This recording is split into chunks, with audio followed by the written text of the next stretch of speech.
Hi, welcome to the video Truth Speakers, Justice Seekers. This video is for you. So I'm making a video in reply to The Meaning and Reality of Individual Sovereignty by Jordan Peterson. Is a lecture, an hour and a half that he gave recently, or it's been uploaded recently. And of course it's way too long to respond to. I have a lot of notes. So today we're talking about regarding free speech. So this is a Quranic reply to free speech. I happen to be deeply studied in the Quran, like the original Arabic, and I'm also someone who identified as a libertarian, anarcho-capitalist, grew up in Louisiana, conservative state, and always had conservative friends, or at least middle of the road. So let me just dive in. So regarding free speech is the death of the sacred when held absolutely, and this is kind of the main conflict between you know, like actual Sharia practicing Muslims, which are definitely the minority in the Muslim world. I don't think this is well understood, especially by conservatives or the type of people who tend to be attracted to Jordan Peterson. But, anyways, the real conflict really is that free speech, when taken to an absolute sense, is the death of the sacred, and I understand that that is kind of the point with the Western idea of free speech, but I think there is an articulation which is um, not. It's something we can understand each other. We can come to mutually respect each other on this point. So let me get into that. Free speech may not just be another value to the West, and it may be the foundation of Western civilization, but it is the death of the sacred if it held absolutely. For the self-evident virtue and function of free speech to remain uncompromised. So there's a self-evident virtue to free speech, and the function is self-evident. The prevention of tyranny in society. Let me just quickly share a story from early Islamic history with you that will really clarify that, you know, real Muslims, like the faithful, right, the mu'mineen in Arabic, and, the patriots, the early American patriots were really not that different. Ronald Reagan once said about the Mujahideen in early stages against the Russians that they were the equivalent, the moral equivalent of the founding fathers, of our founding fathers, or like the founding fathers of America. So this is Ronald Reagan, super conservative president, saying that the Mujahideen are the moral equivalent of the founding fathers of America, right?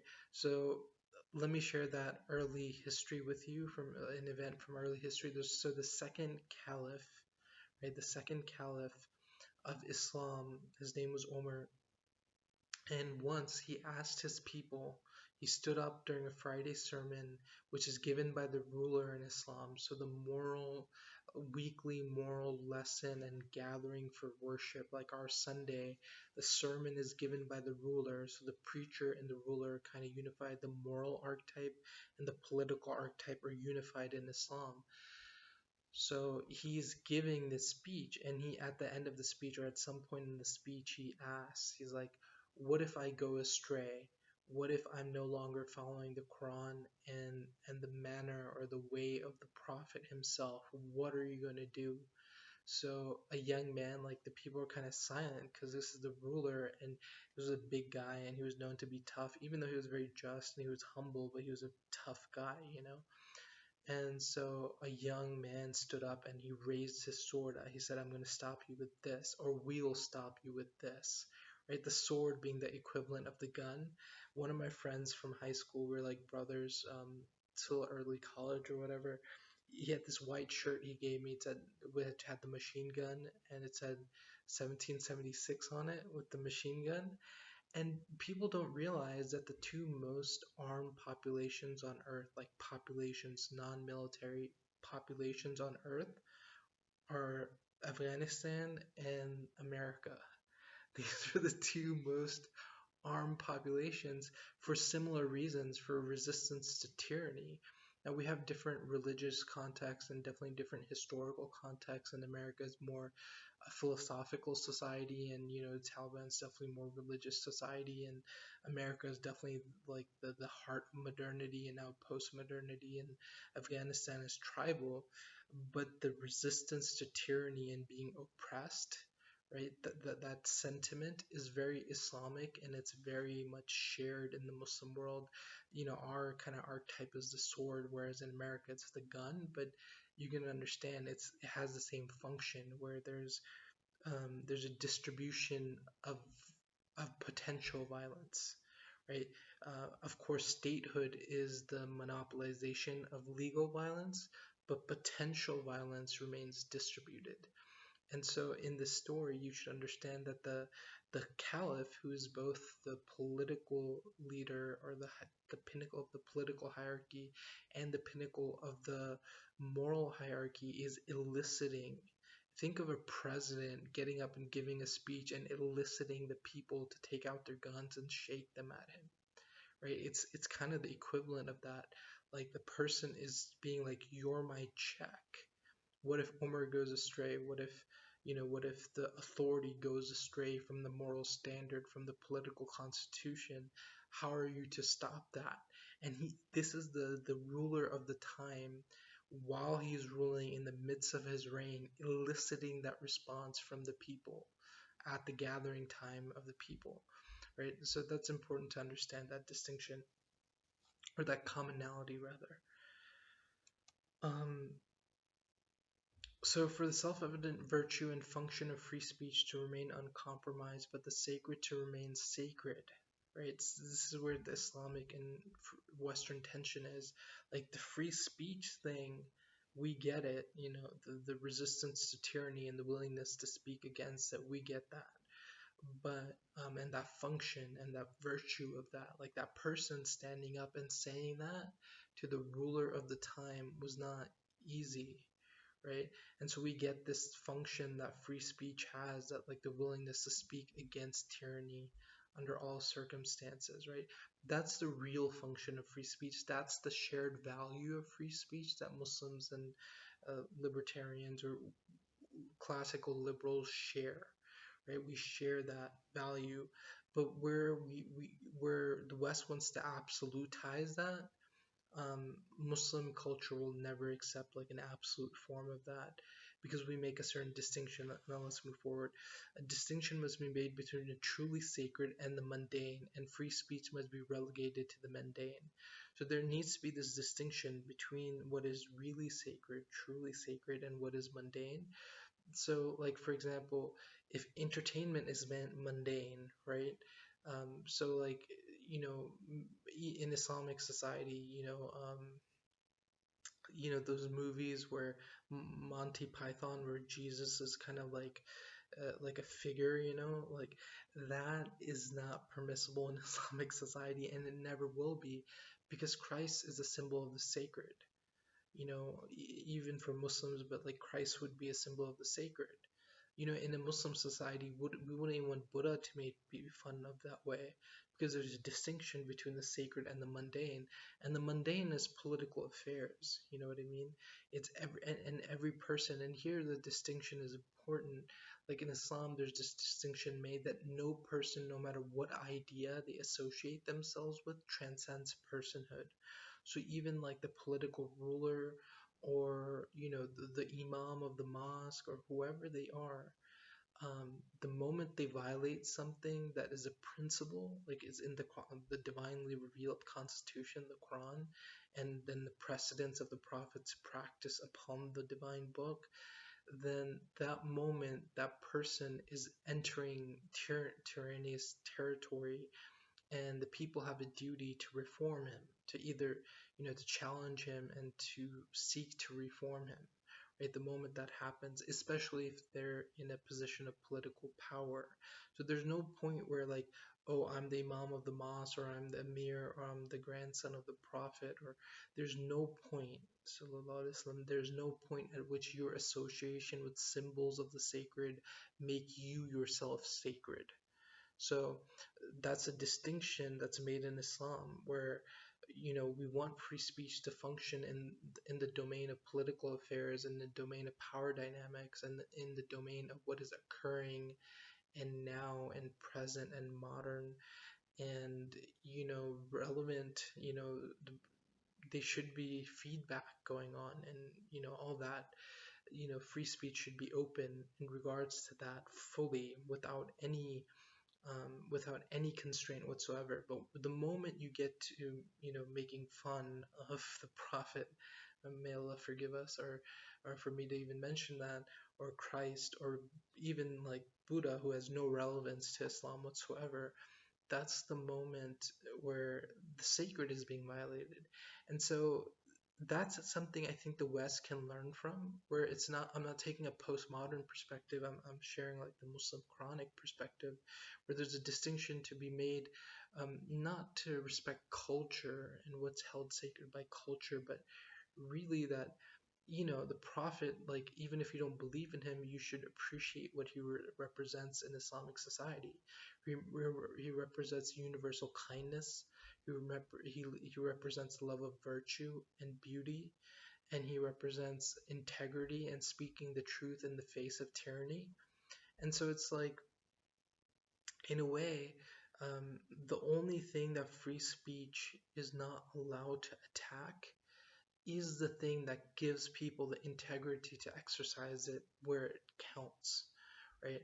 So if you have integrity and you have the ability to speak the truth and act justly in the face of tyranny, like in the face of tyranny, if you have that, and that's a value that's held sacred, and the person who most fully represents that, like the Prophet Sayyidina Muhammad sallallahu alaihi wasallam, or his grandson Hussein, who was slaughtered, he's kind of like our Christ figure, the person who's willing but it was more like he's willing to fight even though he knew it was against the odds and he would die, to establish a principle of fighting tyranny, amongst Muslims going forward for the rest of time.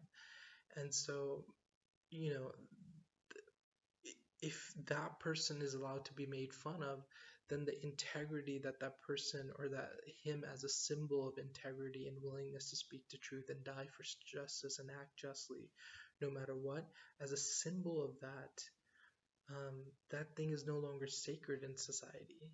It's no longer something that everyone kind of values and holds dear. And it's not a quality that imbues the society, because the sacred only imbues society when you honor it, and you can't honor the sacred when it's open to made fun of. Oh, people just won't do it out of decency, or they should be free to do it under certain no, because the moment there's permission, then it's no longer sacred. If it's not unviable or unavoidable, I can't say that word, unviable, if it's not unviolatable, then there's no, um, then it's not sacred. So let's move on to the next point.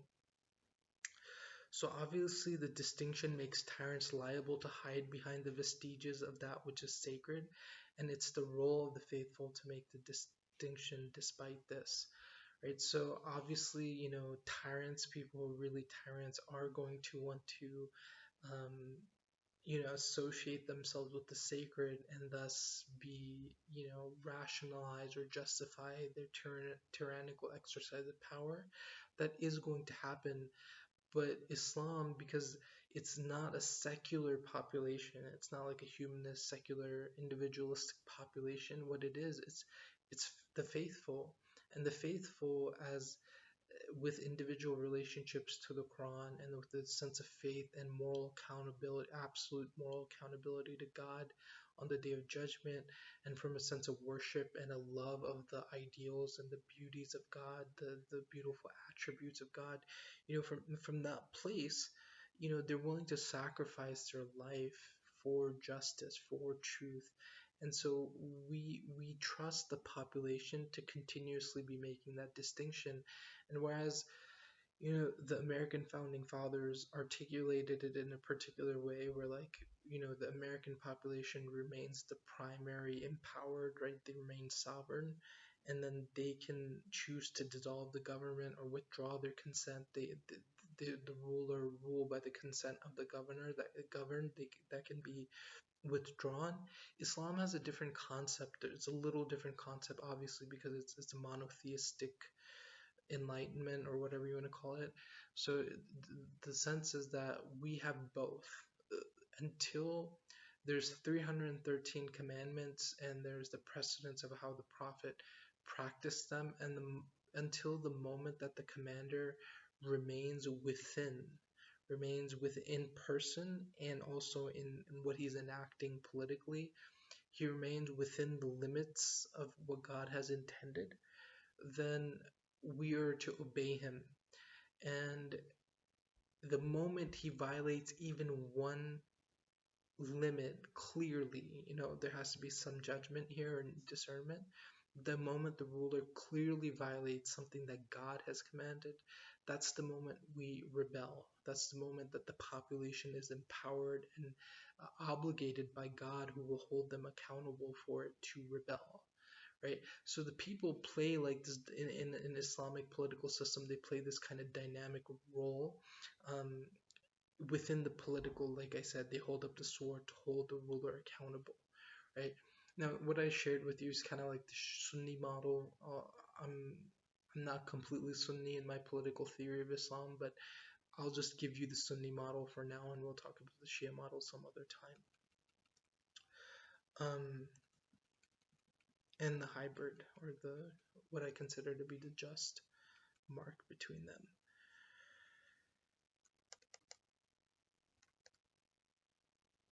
Okay, so the guarantee of free speech should never be relegated to the state, which is sure to curb the one instance of it being exercised against itself. So what I'm saying here is that if the state is the mechanism for guaranteeing free speech, what's going to end up happening is the state will basically guarantee it under all circumstances, except the one where it's really hitting home on the state itself, right? It'll guarantee free speech in all circumstances except the one where it's hitting home, like a criticism is really hitting home. That's the little bit of speech that won't be allowed, because the state is the guarantor of it. So how can the state, as this conglomerate of interests, allow criticism of itself if it's the guarantor of the self-interest, guarantor of free speech? So rather, the guarantor of free speech can never be the government, not the ultimate guarantor of free speech, right? And the more proactively the guarantor of free speech is the people themselves, um, the more likely that free speech will actually serve its function against tyranny, right? Like, if you take free speech to serve a function against tyranny and falsehood in society and politics, and the false deployment of power under false premises and all this type of stuff, then that's more likely to happen if the people play a proactive role in that. And the only way to get people to play a proactive role in that is kind of a religious sense of obligation to do it, right? So this is here where we come to the place where secular society and Muslim society, at least in its ideals, is fundamentally different. I will say most Muslims are definitely, you know, they're not that different from Westerners nowadays, morally speaking. But do you understand that this is kind of the ideal difference between a secular, humanistic kind of classical liberal society, and then a Muslim or a Momen society, is where the people, because they have a religious sense of obligation, and because the sacred is preserved in them, and there is something that's more valuable than life itself, and that's the other meaning of sacred, is that it's more valuable than life itself. So there's a way in which, even if the government like allowed certain the absolute form of free speech, the people, if they truly held something to be sacred, they would be willing to give up their life for it.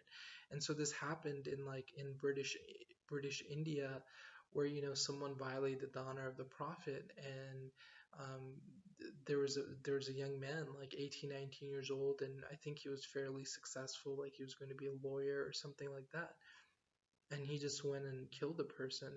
And I'm not going to get into the argument here, but I'm trying to show, and then he got capital punishment for it. And there was a knighted poet named Iqbal who went to kind of convince him. He's like the big, most influential kind of philosopher, poet of the last century in the Muslim world. Um, Probably way more influential than Jordan Peterson will ever be in the West. He's like that influential. And um, he went and saw him, this knighted poet, and he was like, what, I want you to just like apologize so they'll let you go free. And he was like, you too, can't you understand? This is sacred. This is what's sacred. This is worth dying for, you know? And he had this fervor in his eyes, and Iqbal writes about it. He said, like, I just started crying. Like, the whole world is worshiping my poetry, and like how I'm such a great Muslim and this and that. And I went to try to convince him to save his life, and he showed me that the real sense of transcendence and sacred comes from the willingness to die for something, right? Like that's what it is. That's what it means for something to be sacred, is that it's more valuable than life itself. It's more unviable than life itself, right? So let's move on to the next point.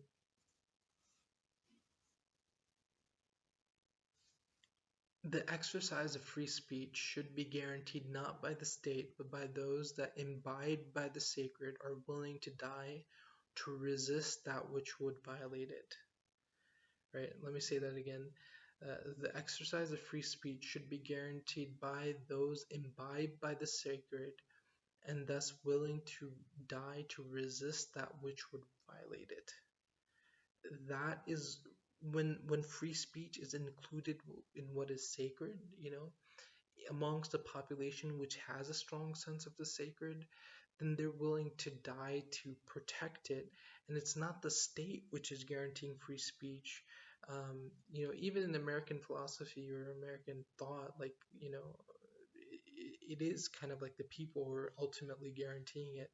But the people who are proactively guaranteeing it in a Muslim society are the people. And the reason they're doing it is because it's included in what's sacred, and it can be included in what's sacred because it's not that absolute kind of free speech where, you can watch American Guy or Family Guy or American Dad or something, or The Simpsons, where, everything is up for grabs. And I have to question the value of that. How valuable is The Simpsons replacing the unviability of like a cross, even in Western society? I would argue that would be better for Western society to still hold something like the cross as sacred, or something, some symbol of the sacred as sacred and unviable, as opposed to having The Simpsons and American Dad. I would definitely argue that. I think American society would be much better off if that was the case.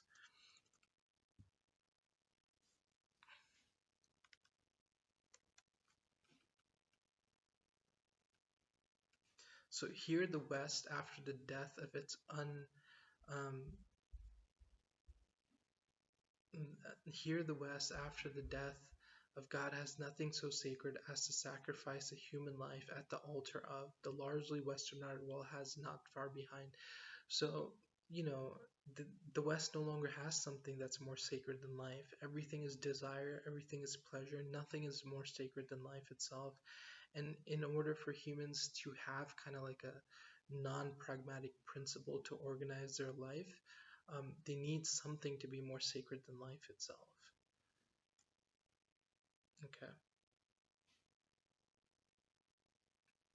You might find it surprising, perhaps not, how deeply a movie like The Last Samurai or The Gladiator will move like a faithful Muslim like me.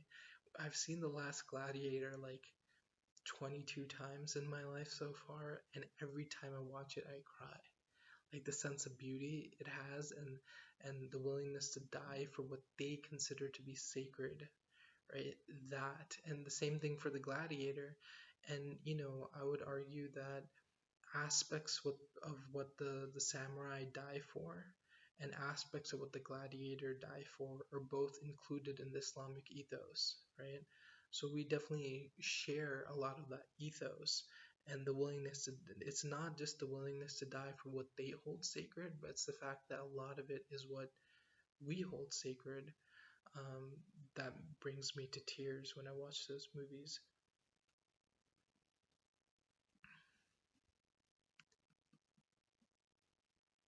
And it's funny, I just want to make a comment here. Like, uh, I hope one day Hollywood can be broad-minded enough and actually be willing to challenge tyranny enough to where they are willing to make a movie about Mullah Omar and the Taliban and the founding and how they went to fight to protect a little girl from being raped by the old mujahideen who had immigrated there during the Russian times, and how that cascaded into moral force and taking over the Afghanistan.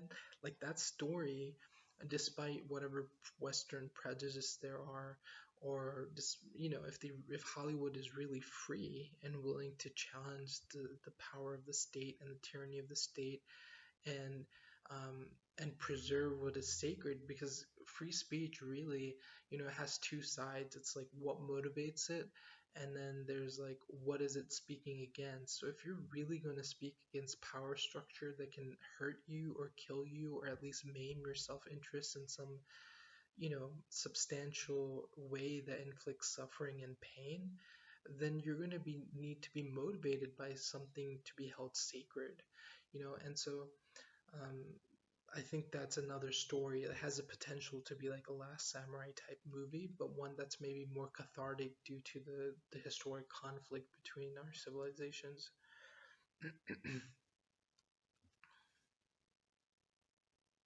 Real art requires daring and real free speech and is challenging your own ethos. Could you imagine an accurate rendering of the events which united Afghanistan under the Taliban being produced in Hollywood? How free is the speech in America 2020 really? Okay, so this last point is, it's true King George can no longer quarter his troops in the townhouses of the 13 colonies, but I fear that the end of George's reign has distributed the tyranny amongst his once subjects such that the tyranny of socially constructed realities, serving the interests of those who participate in them, limited to the king's court, is now the nature of all society. So before, the nobility, especially the king's court, had this kind of exceptional special position to, rape the farmer's wife, or, traveling on the king's road if one of the peasants had an exceptionally beautiful daughter, taking her in the name of the king. And, they had this tyrannical exceptionalism that they got to possess. And nowadays, it's like as long as it's not illegal, you can be tyrannical because there's no longer sacred moral force to society. And I'm not saying that traditional societies were perfect and the sacred moral force, kept everyone in check perfectly. That's not true. And maybe distributed tyranny is somehow better than, but why not aim for a moral society that doesn't have tyranny, you know? Like, why not try to transcend and resist? Because honestly, if you really want to understand Islam and Sharia, it's a resistance to injustice. Like, really, the jihad of the Prophet was for monotheism, for sure, for monotheism and the establishment of revelatory law. But definitely an understanding of that, even in the Prophet's life, was that we want to establish an order based upon truth and justice on earth, right? So truth and justice, and motivated from a place of kindness and compassion, right? That's definitely the Islamic ethos. That's definitely the Islamic revolution. The original one in the Prophet's time was on the basis of a monotheistic ontology and a monotheistic theology to establish a global order based upon truth and justice.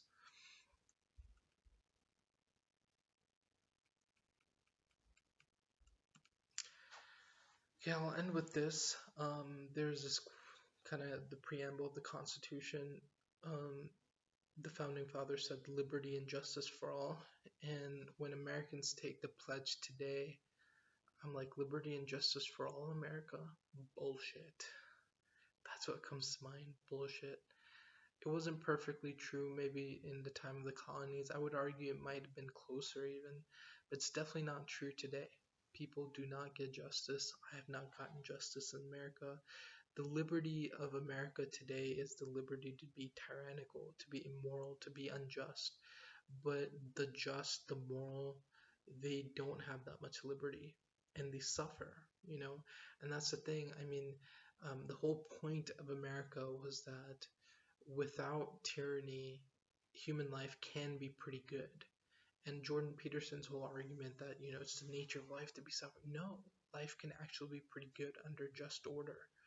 And that's what the founding fathers of America wanted to create, was just order that would create prosperity in the world and goodness, and you could have good lives under just order. And that's gone now. Like what America began as is no longer there. The tyranny of King George has been distributed amongst Americans, amongst themselves, and amongst amongst the nations and geopolitical affairs. So I'll end the video there, and I'll talk to you guys soon. Bye.